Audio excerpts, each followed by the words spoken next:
अस्सलामु अलैकुम व रहमतुल्लाहि व बरकातुहू। नहमदुहु व नुसल्ली अला रसूलिहिल करीम। अम्मा बाद फ़क़द क़ाल अल्लाहु तआला फ़ी महकमित तंज़ील। अऊज़ु बिल्लाहि मिनश शैतानिर रजीम। बिस्मिल्लाहिर रहमानिर रहीम। इन्नस्सलात तन्हा अनिल फ़हशाइ वल मुनकर।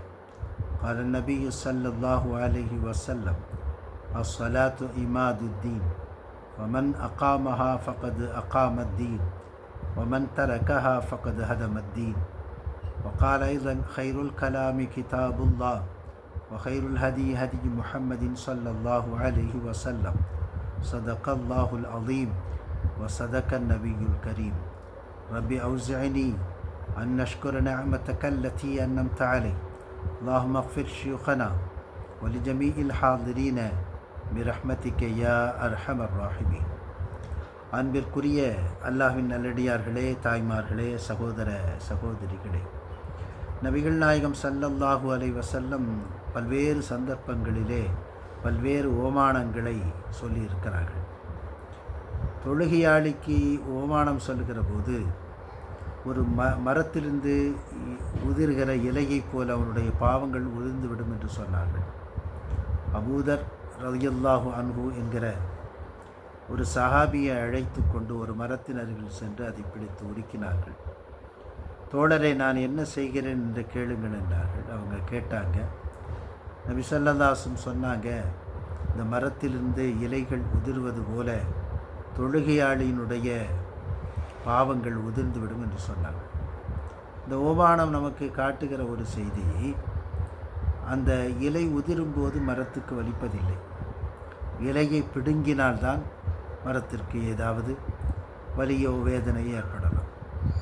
அது பழுத்து அதனுடைய காலங்கள் முடிந்து உதிர்கிற போது மரத்திற்கு எந்த வேதனையும் தருவதில்லை. இதுபோல தொழுகையாளியினுடைய பாவங்கள் அவனை காயப்படுத்தாமல், அவனை கண்கலங்கச் செய்யாமல், அவனை வருத்தமுறச் செய்யாமல் மிக இயல்பாக நீங்கி விடுகிறது. ஒரு பழக்கம், அது நல்லதோ கெட்டதோ, அவனிடமிருந்து சட்டென்று பிடுங்குகிற போது மனிதனால் அதை எதிர்கொள்ள முடியாது. நல்ல பழக்கமோ தீய பழக்கமோ, அந்த பழக்கம் அவனிடத்திலே பழக்கமாக உருவாகிவிட்டதற்கு பிறகு அதை சட்டென்று நிறுத்த வேண்டும் என்று சொன்னால் எவ்வளவு பெரிய மன துணிச்சல் உடையவர்களும் கொஞ்சம் தயங்கித்தான் போவார்கள். ஆனால் அதுவே இயல்பாக நடந்தால் அவருக்கு அந்த நினைவிற்கே வராது, சிந்தனையிலே இருக்காது. உதாரணமாக காப்பி குடிப்பதை வைத்து கொள்ளலாம். ஒருவர் பல்வேறு வருஷங்களாக, காலகட்டங்களாக காப்பி குடித்து கொண்டே இருக்கிறார். இப்போது மருத்துவர் சொல்கிறார், உங்களுக்கு காப்பி ஆகாது, உடனே நிறுத்துங்கள் என்று சொன்னார். எவ்வளவு போராட்டங்களுக்கு இடையில் நிறுத்துவார். காப்பி என்பது ஆகுமான ஒரு விஷயம்தான். ஆனாலும் அது உடலுக்கு தீங்கிழைக்கிறது என்று மருத்துவர் கண்டறிந்த பிறகு அதை நிறுத்துங்கள் என்று சொன்ன பிறகு அவர் நிறுத்துவதற்கு பெரும்பாடுபடுவார். இதுவே மிக இயல்பாக நடந்துவிட்டது. அவர் சென்ற இடத்திலே காப்பி கிடைக்கவில்லை, அல்லது காப்பியினுடைய சிந்தனை வரவில்லை, காப்பி குடிப்பதற்கான நேரம் இல்லை, அதற்கான விருப்பம் ஏற்படவில்லை. இப்படி பல்வேறு காரணங்களால் மிக இயல்பாக அந்த பழக்கம் தடைபட்டு போகிற போது அவருக்கு எந்த வருத்தமும் இருப்பதில்லை. அவர் திரும்பி பார்க்கிற போது, ஓஹோ, இப்படி ஒரு பழக்கம் நம்மிடத்தில் இருந்ததில்லையா என்று அவர் ஆச்சரியப்பட்டு போகிற அளவிற்கு மிக இயல்பாக அது கடந்துவிடும். இதைத்தான் தொழுகை செய்கிறது. நம்மிடத்தில் எத்தனையோ கெட்ட பழக்கங்கள் இருக்கிறது. அந்த பழக்கங்களை மாற்ற வேண்டும், அப்போதுதான் முன்னேற்றம் கிடைக்கும். ஆனால் மாற்றுவது என்பது எளிதா என்றால் நிச்சயமாக கிடையாது.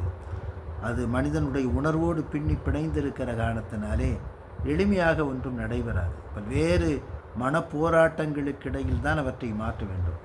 ஆனால் தொழுகை மிகச் சரியாக செய்கிற போது அந்த வேலையை தொழுகை எடுத்துக்கொள்கிறது, அது மாற்றிவிடுகிறது.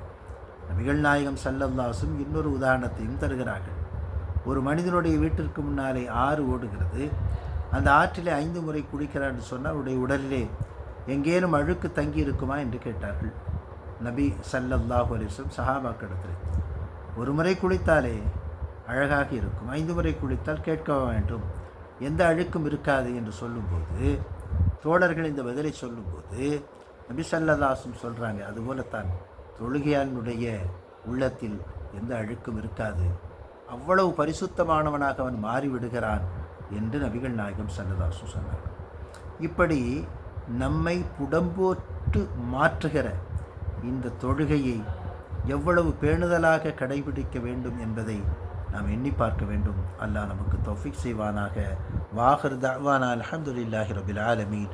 வஸ்ஸலாமு அலைக்கும் வரஹ்மத்துல்லாஹி வபரகாத்துஹு.